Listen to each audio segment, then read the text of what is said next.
नमस्ते जी। वैदिक राष्ट्र में आपका स्वागत है। 4 वेद हैं, ऋग्वेद, यजुर्वेद, अथर्ववेद, सामवेद। यजुर्वेद मुख्यतः कर्मकांड पर आधारित है। इसके प्रथम अध्याय में 31 मंत्र हैं। कल आपने हमारे वीडियो में इसके प्रथम मंत्र की व्याख्या सुनी। आज इसके द्वितीय मंत्र की व्याख्या हम लेकर आए हैं। यह व्याख्या कल्याण के मार्ग पुस्तक के माध्यम से हम लेकर आए हैं। इस पुस्तक के लेखक और इस लेख के लेखक वैदिक विद्वान डॉक्टर अशोक आर गाजियाबाद से हैं। इस पुस्तक को भी आप हमसे संपर्क करके मंगवा सकते हैं।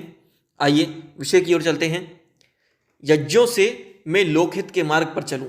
यजुर्वेद के प्रथम अध्याय के दूसरे मंत्र में यज्ञ की पवित्रता पर बल देते हुए कहा है कि इससे पवित्रता आती है। ज्योतिर्मय अर्थात सब और प्रकाश फैलाने वाले, अनेक प्रकार की शक्तियों से संपन्न, प्राण शक्ति से भरपूर हो लोकहित करने वाले बनते हैं। इस प्रकार अपने को शक्ति से दृढ़ बनाकर कभी भी कुटिलता को अपनाकर अपने लिए दंड का कारण नहीं बनते। यह मंत्र इस प्रकार है।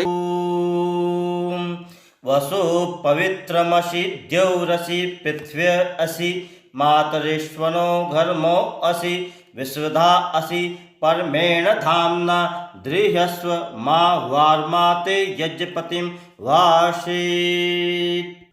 इस मंत्र में परम पिता ने जीव का ध्यान 8 बातों की ओर दिलाया है, जो इस प्रकार हैं। यज्ञ से हम पवित्र बनते हैं। प्रथम बात, इस मंत्र को आरंभ करते हुए परम पिता ने जो शब्द दिए हैं वह है वसो पवित्रमसि। हे जीव, तू प्रतिदिन यज्ञ करने वाला हो, उसके कारण पवित्र बन गया है, क्योंकि यज्ञ की पवित्रता का सर्वोत्तम साधन यज्ञ है। पवित्रता का प्रभु कहते हैं कि यज्ञ के जितने गुण जीवन में आते हैं उतने अंश तक ही हमारा जीवन उत्तम बनता जाता है, पवित्र बनता जाता है। यज्ञ प्रार्थना से होता है, परोपकार से होता है। यज्ञ का पुण्य का प्रमुख स्थान है यज्ञ में। यह एक ऐसा दान है जिसके संबंध में हम जानते ही नहीं कि हमारे इस दान का उपभोग, इस दान का लाभ किस किस ने लिया है। इसके उलट यदि हम कुछ करते हैं यथा अयज्ञ के कार्य करते हैं तो इससे हमारा स्वार्थ स्पष्ट दिखाई दे जाता है। इसमें परोपकार ना होकर पराकार निहित होता है। इसमें दूसरे को पीड़ा देने की भावना होती है तथा यह सब पाप का कारण बनता है। द्वितीय, यज्ञ से ही जीवन प्रकाशमय बनता है। प्रभु कहते हैं कि यज्ञ से मानव का जीवन प्रकाशमय हो जाता है। यज्ञ की अग्नि से सब और प्रकाश फैलता है। इसके करने से गुप्त रूप से दूसरों की सहायता करने की भावना बलवती होती है। जिस प्रकार इससे ना जाने कितने लोगों का उपकार होता है, एक प्रकार से हम भी चाहते हैं कि हम भी ऐसा परोपकार करने, ऐसे धन से दूसरों की सहायता करें कि हमें पता ही ना चले कि हमने किस किस की सहायता की। कभी इस प्रकार कभी एहसान जताकर नहीं सकें, ना ही दिखा सकें। इस प्रकार के कार्यों के कारण ही हमारा मस्तिष्क रूपी सूर्य दुलोक में ज्ञान के सूर्य के समान सब और प्रकाश फैलाता है, सबको ज्ञान के प्रकाश से प्रकाशित करता है। इसमें प्रथम स्थान पर देव पूजा को दिया गया है। जब हम देव पूजा अर्थात हवन करते हैं तो यह देव पूजा हमारे मस्तिष्क को अधिक ही नहीं और भी अधिक प्रकाशित करती चली जाती है। तृतीय, यह हमारी शक्तियों को बढ़ाता है। यज्ञ से मानवीय शक्तियाँ बढ़ती है। इसलिए इस मंत्र के शब्द पृथ्वी असि में माध्यम से बताया गया है कि हे मानव, यज्ञ से तेरी शक्तियाँ बढ़ती हैं। इसीलिए तू ऐसा उपाय कर कि जिनके कारण तेरी शक्तियाँ बढ़े। इसके उलट कार्य करने में फल भी उलट ही होता है।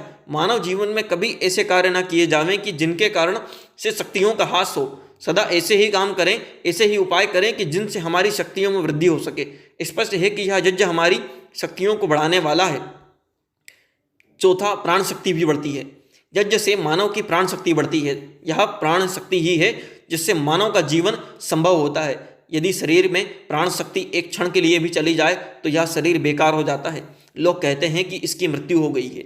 इसीलिए हम अपनी प्राण शक्ति को बढ़ाने के लिए यह उपाय क्रिया करते अवश्य करते हैं। अपनी जीवन शक्ति को बढ़ावें, यज्ञ करें, शक्ति से सबको धारण करने वाला बन। हे मानव, जो तेरी प्राण शक्ति बढ़ी है उसका उपयोग तू दूसरों को धारण करने में लगा। इसके लिए मंत्र में कहा गया है कि तू सबको धारण करने वाला बन। यह जो शक्ति तुझे मिली है यह किसी प्रकार के स्वार्थ में ना लगे। अपने ही हित को बढ़ाने के लिए इसका उपयोग ना कर, प्रयोग ना कर, बल्कि तू इस शक्ति का उपयोग दूसरों की सहायता में, दूसरों के सहयोग में, दूसरों के हित साधन में लगा, दूसरों को उठाने में लगा। इस प्रकार दूसरों की रक्षा का तू कारण बन। छठी, उत्कृष्ट तेज पाकर तू अपने को दृढ़ बना। हे मानव, हे जीव, तू इस बात को जान ले कि शक्तियां 3 प्रकार की होती हैं।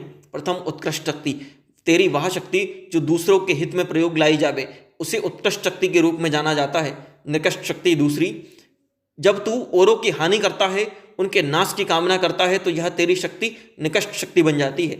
मध्यम शक्ति तृतीय शक्ति, जब तू स्वावलंबी हो जाता है, स्वार्थी हो जाता है, अपनी वृद्धि में अपनी उन्नति में ही सीमित हो जाता है, तो इस प्रकार की शक्तियों को मध्यम शक्ति कहते हैं। इन शक्तियों में उत्कृष्ट तेज, उत्कृष्ट शक्ति ये सर्वोत्तम मानी गई है। मंत्र में भी कहा गया है कि परमेण धामना, अर्थात उत्कृष्ट तेज से तू अपने को दृढ़ बना, अपने को मजबूत बना, सबको धारण करने से तू इस प्रकार धारण करते हुए बन। तो इस प्रकार प्रभु का आदेश है कि हे मानव, तू सब शक्तियों को प्राप्त करके सबको धारण करने वाला बन, अर्थात परोपकार की भावना में रम जा। इसे हाथ से मत जाने दे, सदा सबको सहयोगी बन, मार्गदर्शक बन। यही यश का मार्ग है, यही कीर्ति का मार्ग है। सदा सरल मार्ग पर चल। सातवीं, प्रभु आगे उपदेश देते हैं कि हे जीव, तू कभी भी कुटिलता के मार्ग पर ना चल। कुटिल मार्ग पर चलने वाला सदा अपयश ही होता है। यश पाने के लिए यह मार्ग श्रेय नहीं है, दूसरों की सहायता करना ही श्रेय मार्ग है। इसीलिए तू सदा सरल व सुपथ पर ही चल। यज्ञ भी तो यही उपदेश देता है, अतः यज्ञिता व कुटिलता कभी एक साथ नहीं चल सकते। इसीलिए तू कुटिलता, धोखा, विश्वासघात से सदा दूर रहे। आठवां, तेरे लिए पिता कभी कठोर ना हो। अंत में मंत्र कहता है कि हे जीव, यहाँ तक तेरा संबंध है, तेरे लिए यहाँ प्रभु कभी कठोर ना हो। जो आदेश उस पिता ने तुझे कहा है, आदेश दिया है, उसे तूने यथावत स्वीकार कर लिया, यथावत उस पर आचरण किया, तो प्रभु तेरे लिए कठोर कैसे बन सकता है। प्रभु के इस शांत उपदेश को तू सदा सुनता रहे तथा उसके अनुसार कर्म कर। यदि तू ऐसा करेगा तो प्रभु तेरे लिए दान, भेद, दंड के प्रयोग की आवश्यकता ही नहीं पड़ेगी उनको। प्रभु सरलता को पसंद करता है, यह ही उस पिता को पाने का सर्वोत्तम साधन है। इसी सरल मार्ग पर चलने से हे जीव, तू परमेष्टि अर्थात परम स्थान को पा सकेगा। इस प्रकार यज्ञ की भावना को अपनाने के कारण पदापति बन जावेगा। ओम। यह लेख आपने सुना। प्रस्तुत पुस्तक का नाम कल्याण का मार्ग। इसके प्रथम अध्याय के, यजुर्वेद के प्रथम अध्याय के 31 मंत्रों की इस पुस्तक में व्याख्या है। यह दूसरा मंत्र जिसकी व्याख्या आपने सुनी कल्याण के मार्ग पुस्तक से। इसके लेखक हैं वैदिक विद्वान डॉक्टर अशोक आर्य गाजियाबाद से। इनकी यह पुस्तक आप हमसे संपर्क करके मंगवा सकते हैं। साथ ही साथ इसके अन्य भागों के लिए, आगे के भागों के लिए भी लगातार हमसे जुड़े रहें। वैदिक लेख, वैदिक भजनों के लिए वैदिक राष्ट्र यूट्यूब चैनल को लाइक करें, शेयर करें, सब्सक्राइब करें, बेल आइकॉन की घंटी को दबा दें। साथ ही साथ अपने कीमती सुझाव कमेंट करना ना भूलें। धन्यवाद।